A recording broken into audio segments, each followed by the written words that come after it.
الحمد للہ رب العالمین والعاقبۃ للمتقین والصلاة والسلام علی سید الرسل وخاتم الانبیاء والمرسلین وعلی آلہ الطیبین واصحابہ الطاہرین اما بعد فاعوذ باللہ من الشیطان الرجیم بسم اللہ الرحمن الرحیم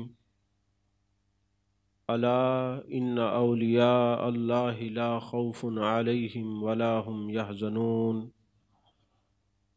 صدق اللہ العظیم وصدق رسولہ النبی الکریم الامین المکین الرؤوف الرحیم قال اللہ تبارک و تعالی فی شان حبیبہ مخبرا و آمرا ان اللہ و ملائکتہ یصلون علی النبی یا ایہا الذین آمنوا صلوا علیہ وسلموا تسلیما اللہم صلی علی سیدنا و مولانا محمد وعلی آل سیدنا و مولانا محمد وبارک وسلم وصلی علیہ الصلاۃ والسلام علیک یا رسول اللہ وعلی آلک و اصحابک یا حبیب اللہ۔ تمام تعریفیں اللہ تبارک و تعالیٰ کے لیے ہیں جو خالق کائنات بھی ہے، مالک ششجہات بھی، جو احد بھی ہے، صمد بھی ہے، جس کی شان لم یلد بھی ہے ولم یولد بھی۔ لا تعداد عدد درود و سلام بارگاہ سید الانام، شفیع رحمت، والی امت، شاہ خوباں، جان جانا، شہنشاہ حسینہ، سید سروراں، سیاہ لا مکاں، تتیمہ دوراں، سرخیل زہرہ جمالاں، رازدان ما اوہا، شاہد ما طغا، صاحب علم نشرہ، معصوم آمنہ، احمد مجتبیٰ حضرت محمد مصطفیٰ صلی اللہ علیہ وآلہ وسلم کی بارگاہ ناز میں اپنی عقیدتوں، ارادتوں، محبتوں کا خراج پیش کرنے کے بعد آپ حضرات جانتے ہیں آج کی یہ محفل پاک قطب زمانہ، فرد یگانہ، شہنشاہ ولایت، سالار چشت، محب النبی حضرت مولانا خواجہ محمد فخر الدین فخر جہاں رحمۃ اللہ علیہ کے نام کی ہے۔ عزیزان محترم، آپ کا تعارف کرانے کے لیے ایک بات عرض کرنا چاہتا ہوں۔ حضرت مولانا فخر الدین فخر جہاں رحمۃ اللہ علیہ جب کسی کامل مرید کا ذکر ہوتا ہے تو خیالات کی جہتیں، سمتیں اس طرف گم ہو جاتی ہیں کہ جن کا مرید ایسا ہو اس کا پیر کیسا ہوگا۔ مہار شریف ایک بستی ہے چشتیاں کے اندر۔ چشتیاں شریف میں ایک مولوی صاحب تھے جن کا نام تھا ضیاء الدین، اور وہ مرید تھے حضرت فخر جہاں کے، اور پیر بھائی تھے قبلہ عالم خواجہ نور محمد مہاروی رحمۃ اللہ علیہ کے۔ اب قبلہ عالم نور محمد مہاروی رحمۃ اللہ علیہ کون ہیں؟ آپ نے پاکستان کے اندر ایک مشہور خانقاہ کا نام سنا ہوگا جس کو گولڈا شریف کہتے ہیں۔ گولڈا شریف کے ولی کامل کا نام حضرت سیدنا پیر مہر علی شاہ رحمۃ اللہ علیہ، ان کے مرشد حضرت شاہ شمس الدین سیالوی رحمۃ اللہ علیہ، ان کے مرشد شاہ سلیمان توسوی رحمۃ اللہ علیہ، اور ان کے مرشد حضرت خواجہ قبلہ عالم نور محمد مہاروی رحمۃ اللہ علیہ، اور آج جس ہستی کا ذکر کر رہے ہیں وہ قبلہ عالم کے پیر ہیں حضرت فخر جہاں دہلوی رحمۃ اللہ علیہ۔ عزیزان محترم، حضرت مولانا فخر الدین جہاں فخر جہاں رحمۃ اللہ علیہ کا ذکر کرنے سے پہلے ایک بات عرض کرنا چاہتا ہوں کہ مہار کی اس بستی کے اندر ایک مولوی صاحب تھے جن کا نام ضیاء الدین تھا۔ وہ قبلہ عالم خواجہ نور محمد مہاروی کے مرید تھے۔ حضرت قبلہ عالم نور محمد مہاروی کے پیر بھائی تھے۔ فخر جہاں دہلوی کے ارادت مند تھے۔ جس وقت آپ قبلہ عالم نور محمد مہاروی تشریف لے کے جاتے ہیں چشتیاں کے اندر، مہار شریف کے اندر، تو مولوی صاحب کو بڑا پرابلم ہوتا ہے کہ یہ یہاں پر آ گئے، میری بڑی عزت ہے، لوگ اب ان کو نذرانے دیں گے، ان سے ملاقات کریں گے، تو یہ جن کے پاس صرف الفاظ ہوں، اللہ والوں کی نگاہ نہ ہو، تو ایسے مولوی ہمیشہ صوفیاء سے جلتے ہی نظر آتے ہیں۔ تو پھر جب نگاہ پڑتی ہے تو پھر نسبتیں اور قسمتیں بدلتے ہوئے بھی نظر آتے ہیں۔ تو جب آپ مولانا ضیاء الدین کو پتہ چلا کہ قبلہ عالم نور محمد مہاروی آ رہے ہیں، تو ان کو دل کے اوپر بڑا بوجھ آیا، اور ایک دن مولانا ضیاء الدین صاحب حج پہ جانے لگے، بادل ناخواستہ قبلہ عالم نور محمد مہاروی رحمۃ اللہ علیہ کے پاس جاتے ہیں اور عرض کرتے ہیں کہ غریب نواز میں جا رہا ہوں، دل تو یہ نہیں چاہتا کہ آپ کے پاس ہوں، لیکن چونکہ ہمسائیگی ہے تو اجازت دے دے، دعا کر دے۔ قبلہ عالم نور محمد مہاروی علیہ الرحمہ نے فرمایا، مولانا اگر راستے میں کہیں ضرورت پڑ جائے تو مجھے آواز ضرور دے دینا۔ اب ایک بات یاد رکھیں، یہاں دو اعتراضات ہو سکتے ہیں۔ ایک تو اعتراض یہ ہو سکتا ہے کہ وہ ہیں مہار شریف میں، سفر پہ جانے والا نہ جانے کہاں کھڑا ہوگا، اس کو ضرورت پڑے گی تو وہ کیسے آواز دے گا، یہ کیسے سنیں گے؟ جواب یہ ہے کہ بخاری شریف کے اندر حدیث پاک ہے، میرے آقا علیہ الصلوۃ والسلام نے فرمایا، اللہ فرماتا ہے جب فرائض کے بعد کوئی نوافل پڑھتا ہے، اللہ اللہ کرتا ہے، میں اس کے اتنا قریب ہو جاتا ہوں، اس کی آنکھ بن جاتا ہوں، وہ نہیں دیکھتا میں دیکھتا ہوں، میں اس کے کان بن جاتا ہوں، وہ نہیں سنتا میں سنتا ہوں، میں اس کی زبان بن جاتا ہوں، وہ نہیں بولتا میں بولتا ہوں۔ تو یارو، امام فخر الدین رازی نے تفسیر کبیر میں اس حدیث کی تشریح کی کہ جو آنکھ بن جاتا ہوں وہ نہیں دیکھتا میں دیکھتا ہوں، رال قریب والبعید، وہ تو نزدیک والوں کو تو دیکھتے ہیں، نزدیک والے تو آتے ہی ہیں نظر، مگر دور والوں کو بھی ایسے دیکھتے ہیں جیسے نزدیک والوں کو دیکھ رہے ہو۔ اور دوسری بات یہ ہے کہ مجھے پکار لینا، امام نووی نے لکھا، اہل حدیثوں کے علماء امام شوکانی نے لکھا، جانے جانا جانے کائنات مصطفیٰ جان رحمت صلی اللہ علیہ وسلم کا فرمان ہے، لوگو اگر تم سفر پہ جاؤ، تمہیں کوئی ضرورت پیش آئے، یا تمہاری سواری گم ہو جائے، یا سواری خراب ہو جائے، تو تم نے کیا کہنا ہے کہ اے اللہ کے بندو میری مدد کرو، فَعِنُونِی، میری مدد کرو، اے اللہ کے بندو میری مدد کرو۔ 3 مرتبہ یہ تم کہنا، اللہ غیب سے بندے بھیج دے گا جو تمہاری مدد کریں گے۔ عزیزان محترم، اب یہ فرماتے ہیں کہ جب جانا، کہیں ضرورت پڑے تو مجھے ضرور یاد کرنا۔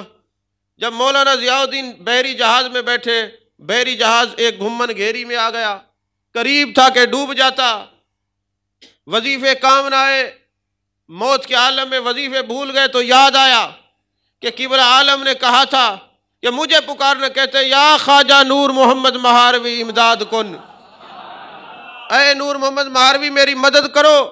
وہ ضیاء الدین کا پکارنا تھا اور ان کے جہاز کے ڈبے میں خواجہ نور محمد کا آنا تھا۔ فرماتے مولانا نہیں مرتے، ہم ہیں نا تمہارے ساتھ، تمہارا حج بھی مقبول ہوگا، جاؤ۔ اب مولوی صاحب تھا، کہنے لگا ہو سکتے آپ بھی جہاز میں موجود ہوں اور میری آواز سن کے آ گئے ہوں، کیونکہ بڑا مشکل ہوتا ہے اس قوم کو سمجھانا اور منانا۔ تو اب وہ جناب والا کہتے ہیں ہو سکتا ہے یہاں موجود ہوں، مگر جہاز بچ گیا ڈوبنے سے۔ جب وہ پہنچے مکہ شریف، مغرب کا وقت ہے، نماز پڑھ رہے ہیں، جب نماز مغرب سے فارغ ہوئے، ایک بندہ چھوڑ کے دیکھا تو وہی حضرت قبلہ عالم نور محمد مہاروی نماز پڑھ رہے ہیں۔ اب ادھر سلام پھیرنے سے پہلے غائب ہو گئے۔ ساتھ والے سے پوچھا یار یہ کون ہے؟ کہا کوئی ہندوستان کے عالم ہے، کئی عرصے سے دیکھ رہا ہوں نماز یہیں پڑھتے ہیں۔ پہلے طبیعت صاف ہو گئی، پھر جہاں مینا جاتے ہیں، عرفات جاتے ہیں، مزدلفہ جاتے ہیں، جہاں بھی جاتے ہیں قبلہ عالم کی زیارت ہوتی ہے۔ حج کرنے کے بعد در جانا پہ جاتے ہیں، جان جانا کے پاس جاتے ہیں، جان کائنات کے پاس جاتے ہیں، مصطفیٰ جان رحمت صلی اللہ علیہ وسلم کے پاس جاتے ہیں تو دیکھتے ہیں وہاں قبلہ عالم وہاں بھی کھڑے ہیں۔ اور وہاں پہ قانون تھا کہ جب کوئی بندہ رات کو محبوب علیہ الصلوۃ والسلام کی قبر انور پہ بیٹھ جاتا، اگر خدام دروازہ بند کر دیتے، بندہ نہ نکلتا تو غیب سے وہ قتل ہو جاتا یا خدام اس کو قتل کر دیتے تھے۔ اب اس پر بھی یہ بات ہے، کیونکہ میرے آقا علیہ الصلوۃ والسلام اپنے خاندان کے ساتھ اپنی قبر انور میں زندہ و جاوید ہیں، وہاں پر چونکہ آپ کی گھر والیاں بھی جلوہ فرما ہیں تو غیر محرم کا داخلہ بند تھا، وہ رات کو بیٹھ نہیں سکتے تھے۔ یہ محض ایک علمی بات ہے۔ اب ہوا یہ کہ یہ جب مولانا ضیاء الدین صاحب بیٹھے نا، وہاں بیٹھے بیٹھے نیند آ گئی، خدام نے دروازہ بند کر دیا، پڑا ہوا انہوں نے بھی تھا، سنا ہوا انہوں نے بھی تھا کہ بندہ مر جاتا ہے، قتل ہو جاتا ہے یا غیبی فرشتے قتل کر دیتے ہیں۔ اب جان کے لالے پڑ گئے، پچھلی رات گزری تو ایک نسوانی آواز آئی، یا رسول اللہ صلی اللہ علیہ وسلم دیکھتے نہیں آپ، یہ غیر محرم ہمارے گھر میں بیٹھا ہوا ہے۔ ان فرشتوں کو کہیں ان کا کام تمام کریں، یہ بیٹھے ہوئے ہیں ادھر۔ تو جانے جانا جانے کائنات مصطفیٰ جان رحمت صلی اللہ علیہ وسلم نے ارشاد فرمایا، اے عائشہ یہ بھی قتل ہو جاتا، کیا کریں؟ اس کے پیچھے پارت جو نور محمد مہاروی نے دیا ہے۔ توجہ ہے آپ کی؟ ان کی سپرداری جو ہے نور محمد مہاروی نے دی، اور پھر میرے آقا تشریف لائے اور مولوی ضیاء الدین کے سر پہ ہاتھ رکھا، فرمایا جب جانا نور محمد مہاروی کو میرا سلام ضرور کہنا۔ ارے پھر جب وہ ضیاء الدین آتے ہیں، دل یہ تھا مدینے میں زندگی بسر کروں، پھر کہا جو مدینے والے سے ملاتے ہیں کیوں نہ ان کے دامن میں زندگی بسر کی جائے۔ آتے ہیں آپ کے قدموں کو چومتے ہیں، اور آپ نے فرمایا مولانا واپس کیوں آئے؟ حضور اس لیے آیا ہوں کہ مجھے پتہ چل گیا ہے، قرآن فرماتا ہے اِنَّ رحمت اللہ قریب من المحسنین، جو اللہ والوں کے دامن میں بیٹھتا ہے وہ محبوب تک پہنچ جاتا ہے، جو محبوب تک پہنچتا ہے وہ خدا تک پہنچ جاتا ہے۔ تو حضور والا میں آپ کی زیارت کے لیے دوبارہ آیا ہوں، تو حضرت نور محمد مہاروی رحمت اللہ علیہ نے اسے قبول کیا۔ ارے جن کی مریدوں کی سنوائی در مصطفیٰ تک ہو اس کو فخر الدین دہلوی کہا جاتا ہے۔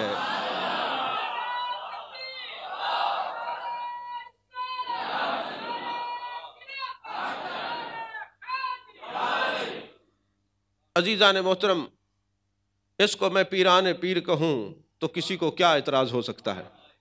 اس کو میں امام الاولیاء کہوں تو کسی کو کیا اعتراض ہو سکتا ہے؟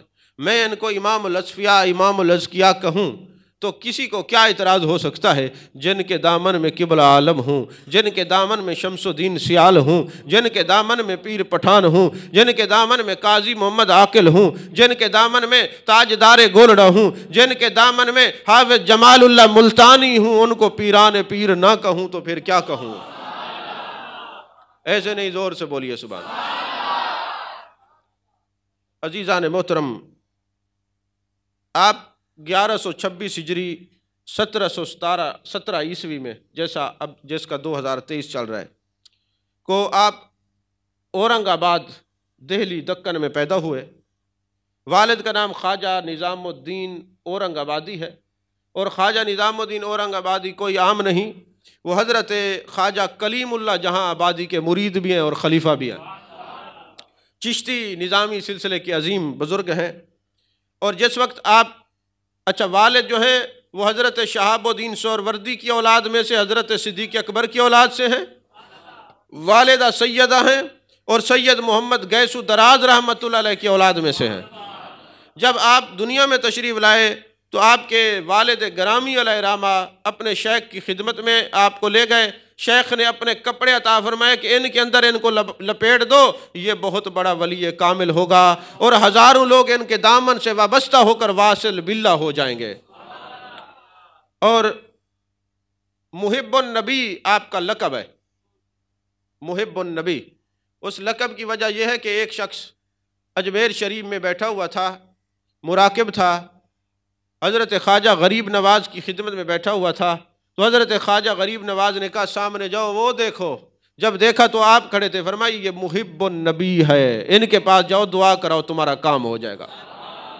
بس وہ مزار مقدسہ والے نے اشارہ دیا، خواجہ معین الدین چشتی اجمیری رحمۃ اللہ علیہ نے فرمایا یہ محب النبی ہے، بس اس دن سے دنیا محب النبی کہنا شروع ہو گئی۔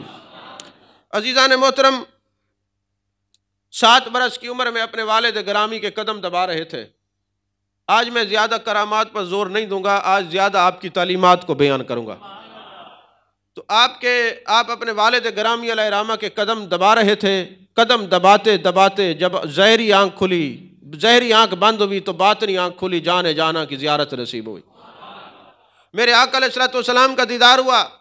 آپ نے 5 دانے، ایک بن، ایک خوبصورت پھل ہوا کرتا تھا، اب وہ اویلیبل نہیں ہے، رات ہم نے اس کی بڑی تحقیق کی ہے کہ وہ کون سا پھل ہے، تو وہ بن آپ کو عطا کیا گیا، 5 دانے تھے۔ جب اس کیفیت سے بہ رہے تو آپ کے بزرگ، آپ کے والد گرامی اٹھ کے بیٹھ گئے۔ آپ کے والد گرامی آپ کے پیر بھی ہیں، آپ ان کے مرید بھی ہیں۔ فرمان لگے بیٹے، جو دربار رسالت میں آپ صلی اللہ علیہ وسلم سے تبرک ملا ہے وہ اکیلے نہیں کھانا، کچھ ہمیں بھی عطا کرنا ہے۔ اور اس کا مطلب یہ ہے کہ آپ دربار رسالت میں آپ صلی اللہ علیہ وسلم میں مقبول ہیں، محبوب ہیں، اس لیے محب النبی کہا جاتا ہے آپ کو۔ عزیزان محترم، آپ نے اپنے والد گرامی علیہ رحمہ سے ابتدائی کتابیں پڑھیں، نفحات الانس، عوارف المعارف، تصوف کی کتاب آپ نے پڑھی، اور ہدایہ مولوی عبد الحکیم نامی ایک بہت بڑے عالم تھے، ان سے پڑھی۔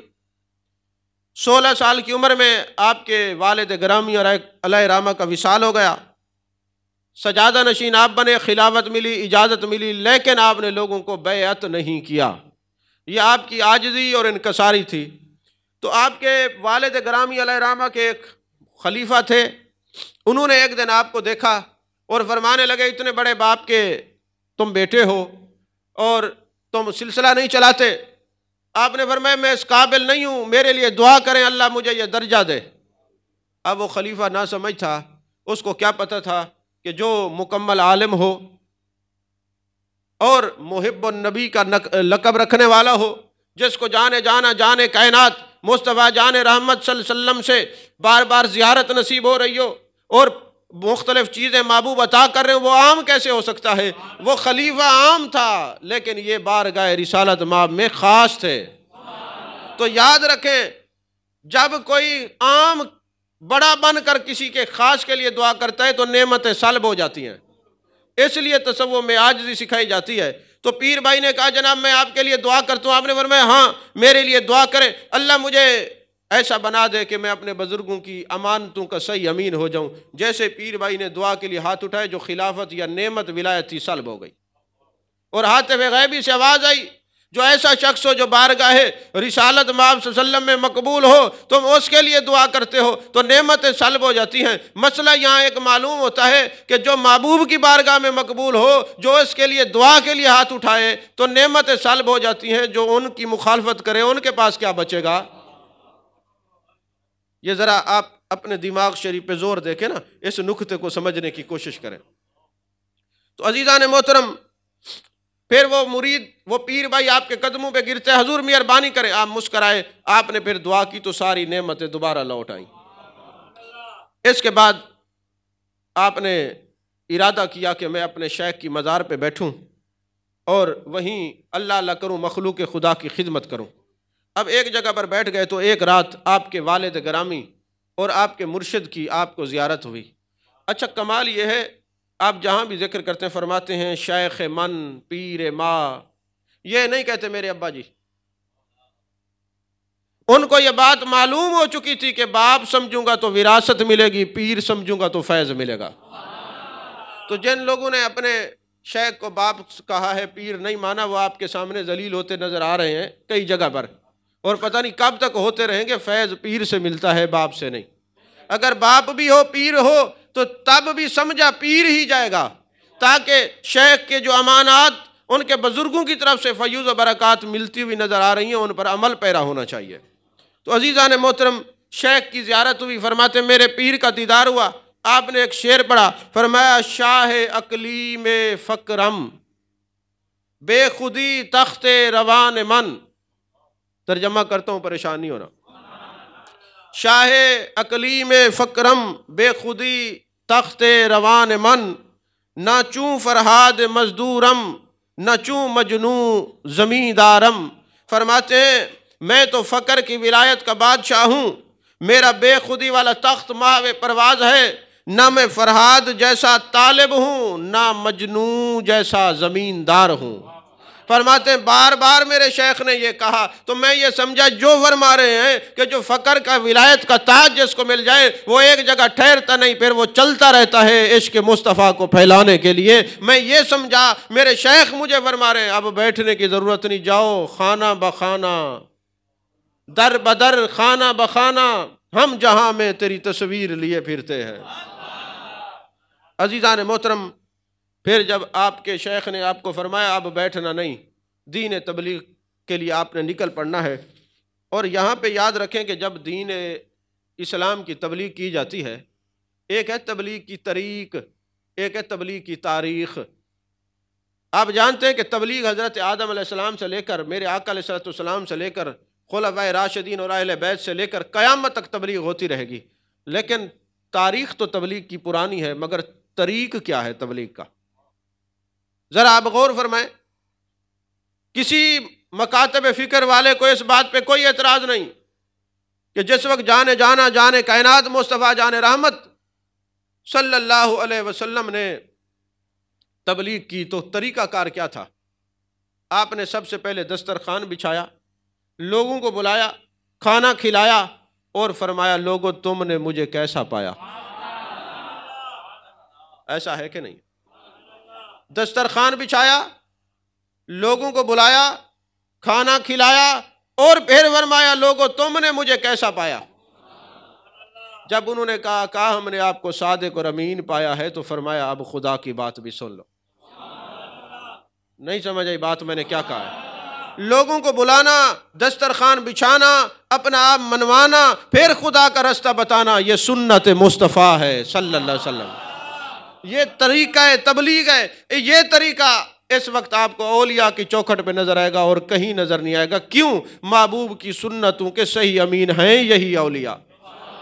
کیونکہ رزق پلے بن کے نہ چل دے نہ پنچھی نہ درویش، جنہاں نو تقوی رب دا انہاں نو رزق ہمیش۔ ارے جو اپنے پوٹلیاں رزق کی باندھ کے پھر دین اسلام کے لیے چلتے ہیں ان کا دین اتنا خود کامل نہیں ہوتا، وہ ناقص ہوتے ہیں۔ اور جنید بغدادی سے پوچھو، یہ آپ جا رہے تھے دین تبلیغ کے لیے تو ایک مولوی صاحب نے پوچھا حضور آپ کا ذریعہ معاش کیا ہے؟ فرماتے ہیں ذریعہ معاش بعد میں بتاؤں گا، ذرا نماز دوہرا لینے دو۔ جس کو خدا کے رازق ہونے پر یقین نہیں ہے بھلا وہ میرا امام کیسے ہو سکتا ہے؟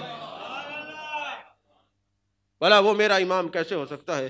تو اب دین اسلام کی تبلیغ کے لیے جب اللہ کے بندے سرشار نظر آتے ہیں، جب گھر بار چھوڑتے ہیں اور اللہ اللہ کرنے کے لیے وہ جنگلوں میں، صحراؤں میں، بیابانوں میں وہاں پہ چلتے ہوئے نظر آتے ہیں، اللہ اللہ کرتے نظر آتے ہیں، تو ہوا یہ کہ جس وقت آپ آئے تو پاک پتن شریف سے گزرتے ہوئے سیدھے اجمیر شریف پہنچے تو اجمیر شریف کے جنگل میں حضرت خواجہ فخر جہاں دہلوی علیہ الرحمہ نے ڈیرا لگایا تو ایک عورت آتی ہے جو نبینا ہے اور خاصی بڑھیا ہے اور کافی جناب والا عمر رسیدہ ہے، بڑھیا ہے۔ وہ آتی ہے آگے پوچھتی ہے تم میں فخر جہان کون ہے؟ تم میں فخر جہان کون ہے؟ آپ نے پہلے خاموشی اختیار کی، پھر دیکھا پوچھنے والی بڑھیا ہے، نابینا ہے، عمر رسیدہ ہے، پوچھ تو لوں۔ کھڑے ہو گئے، فرمانے لگے بڑھیا اماں میں ہوں فخر الدین، مولانا فخر الدین مجھے کہا جاتا ہے۔ مولانا میں کہہ رہا ہوں آپ نے تو عاجزی کا اظہار کیا۔ فرماتے فخر الدین مجھے کہا جاتا ہے۔ آپ نے اس بڑھیا نے آپ کا ہاتھ پکڑ لیا اور کہنے لگی فخر الدین میں نابینا ہوں، اس وقت تک تیرا ہاتھ نہیں چھوڑوں گی جب تک میری آنکھوں کی روشنی واپس نہیں آ جائے گی۔ فخر الدین میں نابینا ہوں، میں اس وقت تک ہاتھ نہیں چھوڑوں گی جب تک آپ مجھے یہ روشنائی نہیں اللہ سے لے کے دیں گے۔ کہا ماں میں تو عاجز سا آدمی ہوں، عام آدمی ہوں، میں تیرے لیے کیسے دعا کروں؟ تجھے بتایا کس نے ہے میرا؟ اس نے کہا جس نے مجھے بتایا وہ جھوٹ نہیں بولتا۔ بات کو سمجھیں، جس نے مجھے بتایا وہ جھوٹ نہیں بولتا۔ کہتی اماں کیس نے بتایا؟ کہتی میں مشرکہ ہوں، میں بتوں کی پجاری ہوں، میں ابھی بت کی پوجا کر رہی تھی تو بت سے آواز آئی، کہا کب تک یہاں سر دے کے بیٹھی رہے گی؟ ہم تو جھوٹے خدا ہیں۔ ارے سچے خدا کا راستہ بتانے والا فخر الدین جنگل میں بیٹھا ہے، جا خدا کا راستہ بھی پوچھ اور آنکھیں بھی اس سے واپس لے لے۔ اب جو مخلص ہوتا ہے تو پھر اس کے حق میں بت بھی بول پڑتے ہیں. زور سے کہیے نا سبحان اللہ. اچھا بت نے بتایا فخر الدین کا رستہ اور خدا بتا رہا ہے معین الدین کا رستہ. یہ وجہ قل ان کنتم تحبون اللہ فاتبعونی یحببکم اللہ الا ان اولیاء اللہ لا خوف علیہم ولا هم یحزنون الذین آمنوا وکانوا یتقون ومن یضلل فلن تجد له ولیا مرشدا ان اکرمکم عند اللہ اتقاکم الاخلاء یومئذ بعضهم لبعض عدو الا المتقین. ارے بت فخر الدین کا راستہ بتائے تو ایمان بھی ہوتا ہے، آنکھوں کا سامان بھی ملتا ہے، اور خدا بتائے میرے ولیوں کے پاس جاؤ. نہیں سمجھ آئی؟ تو پتہ چلا جب دین کے لیے کوئی تبلیغ کرتا ہے پھر بت بھی اس کے حق میں بول پڑتے ہیں، بت بھی حق میں بول پڑتے ہیں. میں کتاب پڑھ رہا تھا کہ جب کوئی اللہ کے ولیوں کو کوئی بھونک رہا ہو نا تو وہاں بیٹھا ہوا کوئی بندہ اس کو روک دے، اے خبردار اللہ کے ولیوں کے خلاف بات نہیں کرنی، تو اللہ ایک فرشتہ مقرر کر دیتے روکنے والے کے اوپر. جب تک وہ زندہ رہے اس کے خلاف بولے فرشتہ اس کی زبان پکڑ لیتا ہے. سمجھ میں آ رہی ہے بات کہ نہیں آ رہی؟ فرشتہ اس کی زبان پکڑ لیتا ہے. تو عزیزان محترم، حضرت فخر الدین دہلوی نے کہا اچھا بت نے بتایا ہے، تو اس کا مطلب یہ ہے کہ بت کو بھی تو کسی نے کہا ہے بتا. ہاں جی، بت کو پھر آپ نے ہاتھ رکھا، پتہ چلا یہ غیبی اشارہ ہے، عورت کی بینائی لوٹ آئی. بس عورت کی بینائی کا لوٹنا تھا، پھر لوگوں کا ایمان بھی لوٹنا شروع ہو جائے، پورا علاقہ مسلمان ہو گیا. تو پتہ چلا اللہ کے ولی کرامت نہیں دکھاتے، اللہ کے ولی کرامت نہیں دکھاتے. انداز حسینوں کو سکھایا نہیں جاتا، انداز حسینوں کو سکھائے نہیں جاتے. جو امی لقب ہوں وہ پڑھائے نہیں جاتے، ان کا دیدار نہیں ہر ایک کا حصہ، ابو جہل کو محبوب دکھلائے نہیں جاتے. مثنوی شریف کے اندر ایک روایت موجود ہے نا، ذرا غور بھی کیا کریں کبھی کسی بات کے اوپر نا. مثنوی شریف کے اندر روایت موجود ہے کہ ابو جہل ہاتھوں میں کنکریاں لے کے آتا ہے اور آ کے کہتا ہے اے محمد صلی اللہ علیہ وسلم یہ بتائیں میرے ہاتھوں میں کیا ہے. تو میرے آقا نے فرمایا میں بتاؤں یا جو چیز ہاتھوں میں ہے وہ بتائے؟ میں بتاؤں یا جو چیز ہاتھوں میں ہے وہ بتائے؟ انہوں نے کہا جی دو ہاتھوں میں ہے وہ بتائے. تو کنکریوں نے کلمہ پڑھا. میرا سوال بدستور آپ پر قائم رہے گا، میرے محبوب تو جانتے تھے یہ کنکریاں ہیں، کنکریوں کو کس نے بتایا یہ محبوب ہیں؟ نہیں سمجھ آئی؟ کنکریاں تو جانتی تھی کہ یہ میرے آقا تو جانتے تھے کہ کنکریاں ہیں، پر کنکریوں کو کس نے بتایا میرے محبوب ہیں. میں ایک بات سمجھاتا ہوں آپ کو، سمجھ آ جائے گی. حضرت علامہ مولانا سردار احمد صاحب محدث اعظم پاکستان سب کہیں رحمت اللہ علیہ، آپ کے طالب علمی کا زمانہ ہے. چونکہ ہمارے لوگ شروع سے غریب ہیں، یہ دین غریبوں سے شروع ہوا ہے اور قرب قیامت میں یہ دین غریبوں کے پاس ہوگا، یہ حدیث پاک ہے. اب یہ جو ہے نا مولانا سردار احمد صاحب طالب علمی کا زمانہ ہے، کتب خانہ دوسرے مکتبہ فکر کا تھا، تو طالب علمی کے زمانے میں کتابیں خریدنے مکتبے پہ جاتے ہیں. اس بندے نے کہا کیا پڑھتے ہو؟ مولانا سردار احمد صاحب نے بتایا میں دورہ حدیث کر رہا ہوں، درس نظامی پڑھ رہا ہوں، طالب علم ہوں. کہنے لگے ایک بات تو بتاؤ، تم نبی پاک صلی اللہ علیہ وسلم کے علم کے بارے میں کیا کہتے ہو؟ آپ نے فرمایا، اللہ نے فرمایا وَعَلَّمَكَ مَا لَمْ تَكُنْ تَعْلَمْ. محبوب جو جانتے تھے وہ تو جانتے تھے، جو نہیں جانتے تھے وہ بھی بتا دیا. تو اللہ کی عطا سے میرے محبوب جانتے ہیں، اللہ عالم الغیب ہے، میرے محبوب مطلع علی الغیب ہے. اس نے گستاخی کی، اس نے گستاخی کی، اور گستاخی کرتے ہوئے اس نے ایک تنکا زمین پہ اٹھایا. گستاخ بہرحال گستاخ ہوتا ہے. تنکا اٹھا کے کہتا ہے مولوی صاحب یہ بتاؤ کیا محبوب اس تنکے کو جانتے ہیں؟ بات ذرا علم ہے، میری طرف دیکھ کے توجہ سے سنیے گا. کیا محبوب اس تنکے کو جانتے ہیں؟ آپ نے فوراً دارمی شریف اٹھائی، حدیث کھولی. حدیث کے الفاظ تھے ما من شیء الا ویعلم انی رسول اللہ صلی اللہ علیہ وسلم. میرے آقا نے فرمایا کائنات کی ہر شے جانتی ہے میں اللہ کا رسول ہوں. تو کیا یہ تنکا شے میں آتا ہے، اشیاء میں نہیں آتا؟ مولوی نے کہا جی آتا ہے. تو کہا مولوی تحفہ تیرے عقیدے پہ تنکا تو جانے یہ رسول اللہ ہے، رسول نہ جانے یہ تنکا ہے، کیسا علم لیے پھرتے ہو؟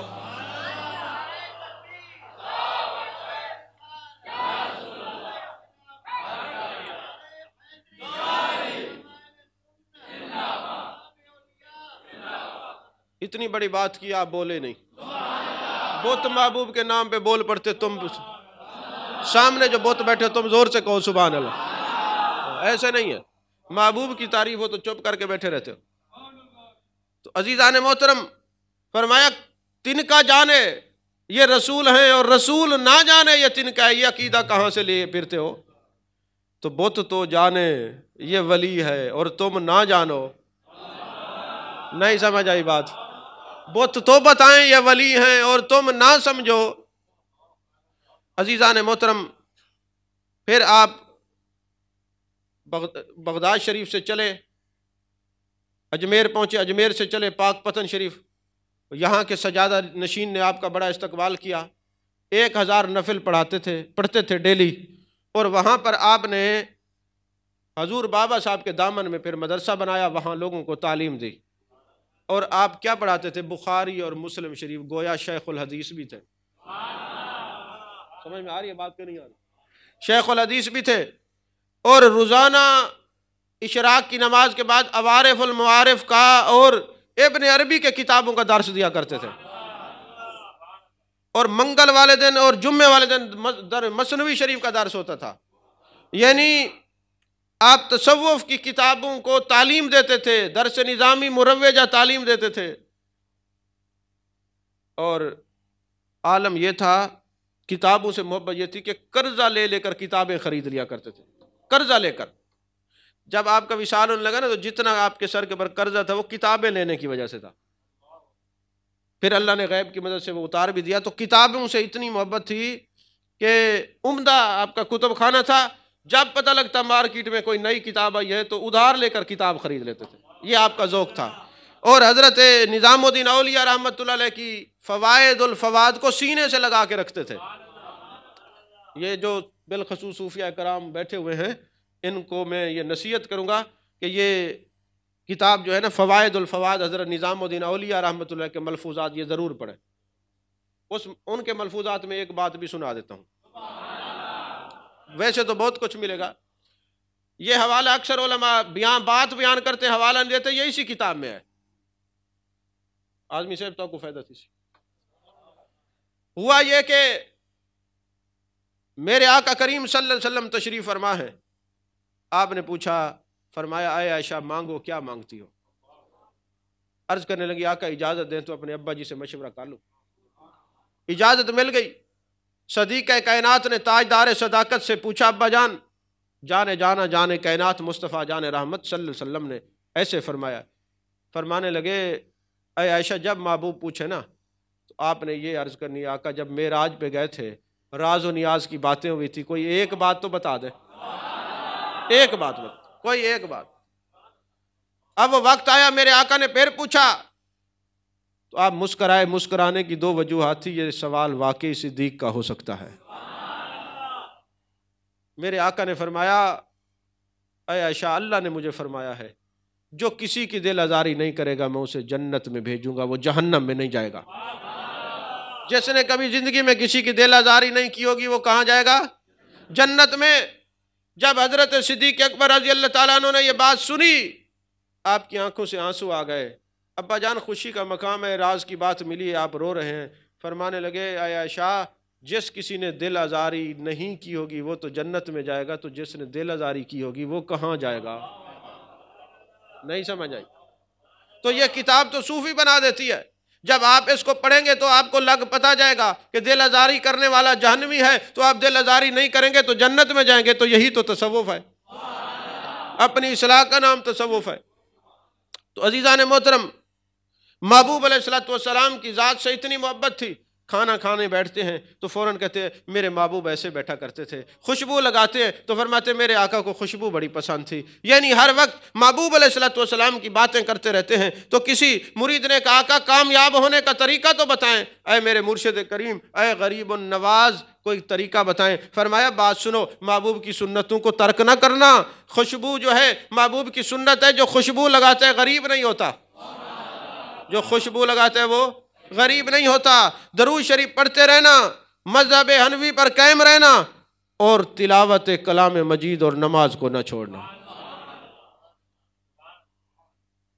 اب آپ کے تصوف کی دو چار باتیں. تصوف ایک وفا کا نام بھی ہے.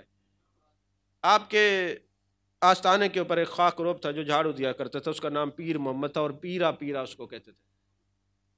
وہ ایک دن نہیں آیا اور بندے کو بھیج دیا، دوسرے دن نہیں آیا، تیسرے دن آپ نے اس سے پوچھا پیر محمد کہاں؟ کہنے لگے حضرت وہ تو بیمار ہے، قریب مر گئے. جیسے آپ نے سنا وہاں پر پہنچے اور جا کے اس کے آگے ہاتھ جوڑ کے کھڑے ہو گئے، پیر محمد مجھے معاف کر دینا، مجھے جلدی آنا چاہیے تھا تیری خبر گیری کے. یہ تصوف ہے، یہ تصوف ہے. اور آپ کا کمال یہ تھا جب بھی کوئی آتا ملنے کے لیے، چاہے چھوٹا یا بڑا، اس کو کھڑے ہو کے ملتے تھے، کھڑے ہو کے ملتے تھے.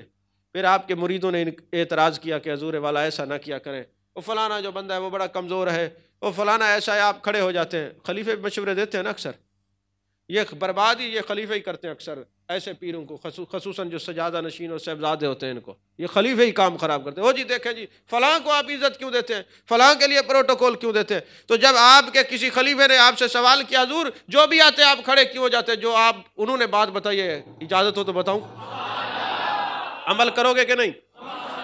آپ نے بڑی بات بتائی ہے، کان کے پردے کھول کے سننا. آپ نے فرمایا تم کیا سمجھتے ہو میں اس آنے والے کے لیے کھڑا ہوتا ہوں، بات کچھ اور ہے. وہ بابا جی کہتے تھے نا گل وچ کوئی ہو رہے. تو کون سی بات تھی؟ فرمایا جس وقت اس آدم کا بت بنایا گیا، آدمی کو بنایا گیا، حکم ہوا فرشتوں سجدہ کرو، ایک شخصیت اکڑ کے کھڑی رہی. اس نے کہا نہیں نہیں نہیں نہیں نہیں، میں نہیں کرتا، میں نہیں کرتا، میں نہیں کرتا. اللہ نے فرشتوں کو حکم دیا جب میں اپنی روح اس کے اندر داخل کروں پھر سجدہ کرنا ہے. تو یہ سجدہ تعظیمی تھا. فرشتے اس کے اندر جو روح ہے وہ اس کو دیکھ رہے تھے، شیطان جو ظاہری بت ہے اس کو دیکھ رہا ہے. تو اس لیے ظاہری بت کو دیکھنا شیطان کی سنت ہے، بیچ کے معاملے کو دیکھنا یہ ملکوت کی سنت ہے.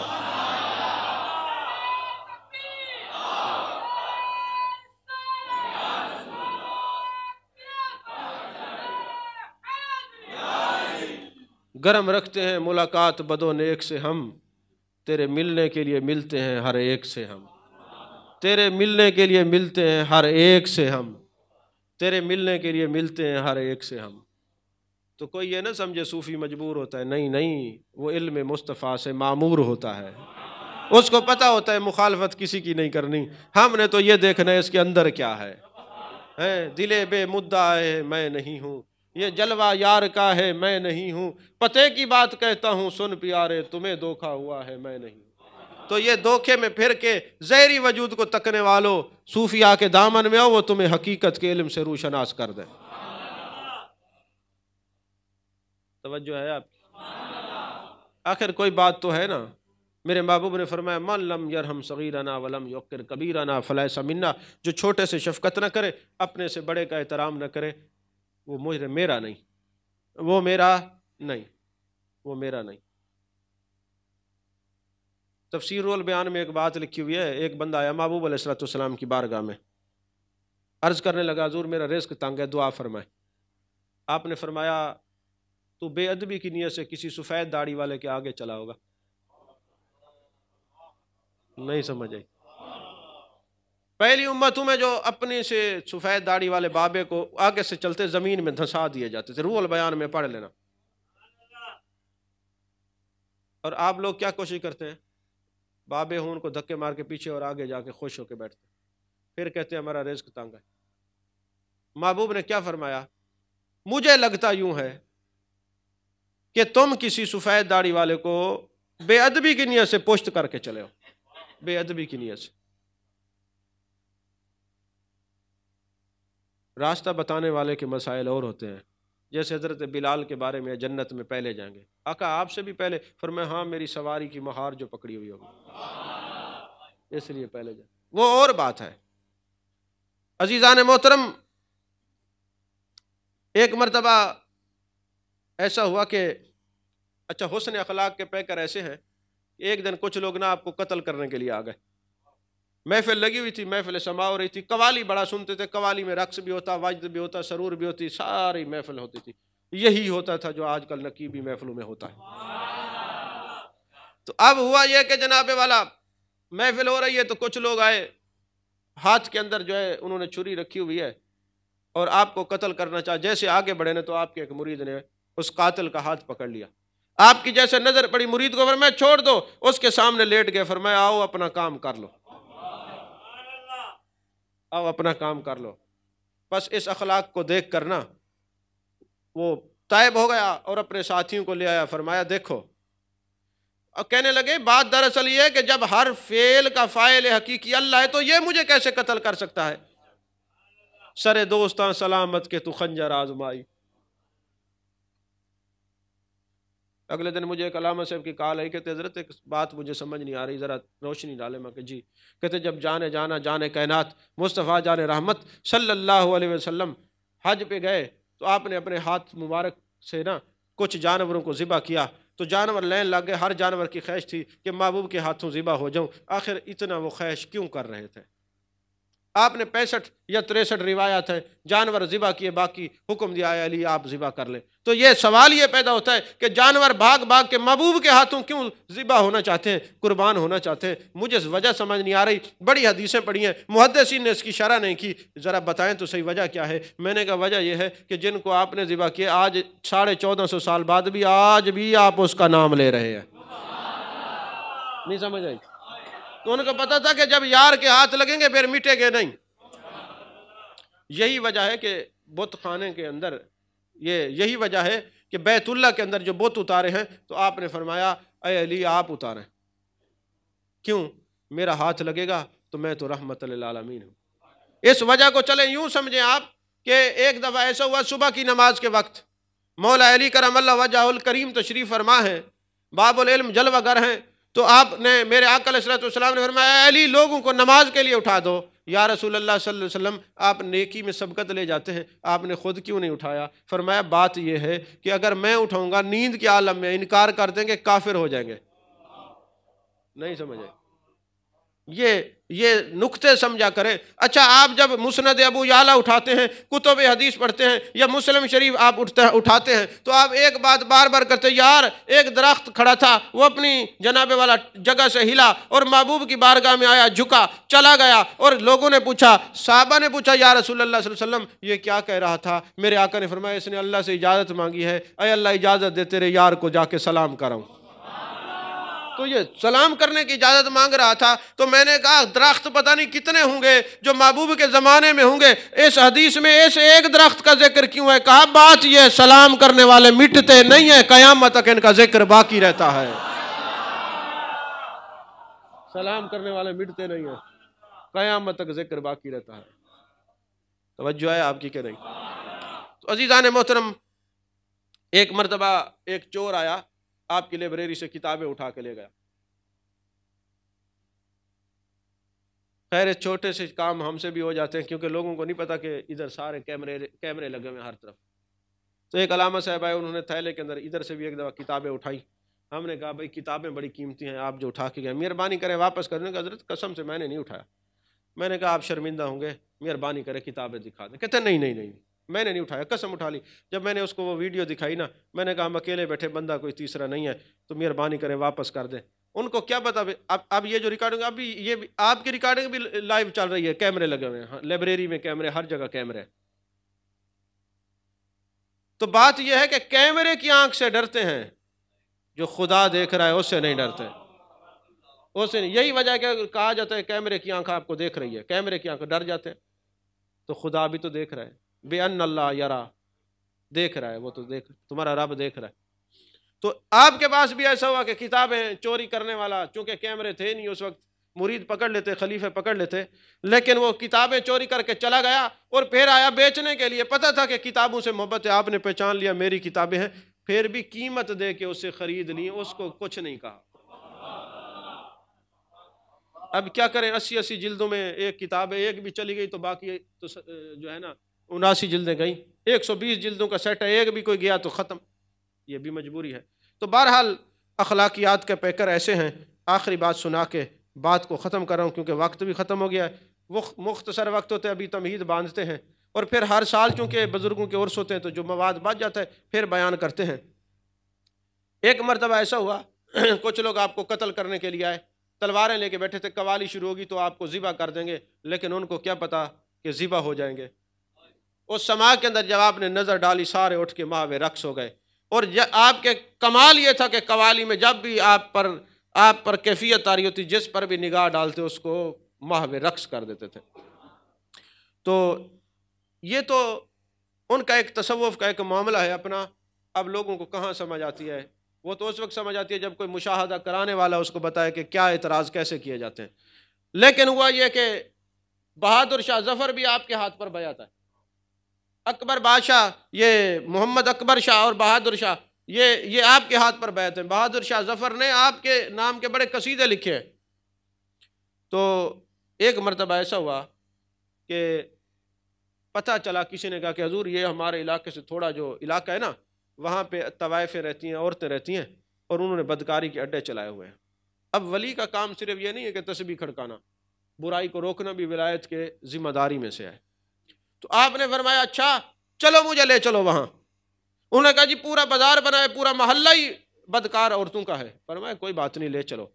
جیسے وہ رستہ شروع ہوتا تھا نا، وہاں آپ نے اپنا جا کے بستر لگوا دیا، اور ایک ایک دروازے پہ گئے، ایک ایک عورت کو کہا ایک رات کے کتنے پیسے لیتی ہو؟ اس نے کہا اتنے پیسے۔ کہا ٹھیک ہے یہ پیسے لے لو، دروازہ بند کر لینا، تمہارے پاس کوئی نہ آئے۔ کئی دن تک آپ وہاں بیٹھے رہے، جو بھی نوجوان آتا آپ کو دیکھتا واپس بھاگ جاتا، رفو چکر ہو جاتا، اور ہر رات کے آپ پیسے بھرتے رہے اور اللہ کی بارگاہ میں دعا کرتے رہے، میرے مالک میں تیرے اس امت کے نوجوانوں کو اس طرح بچا سکتا ہوں گناہ سے، اور اس عورتوں کو اس طرح بچا سکتا ہوں گناہ سے، اب یہاں تک لے کے آنا میرا کام ہے، آگے عطا کرنا تیرا کام ہے۔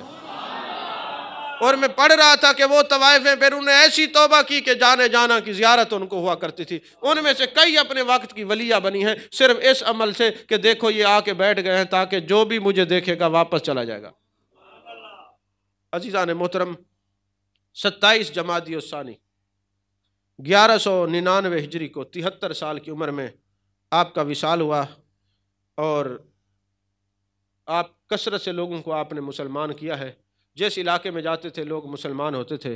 کئی جگہ پہ آپ نے مکان بھی بدلا ہے، مقام بھی بدلا ہے۔ اور پھر امام فخر الدین مولانا فخر الدین المعروف فخر جہاں دہلوی علیہ رحمہ کا صرف اور کیا تعارف کریں، جن کے مریدوں میں قبلہ عالم نور محمد مہاروی رحمۃ اللہ علیہ۔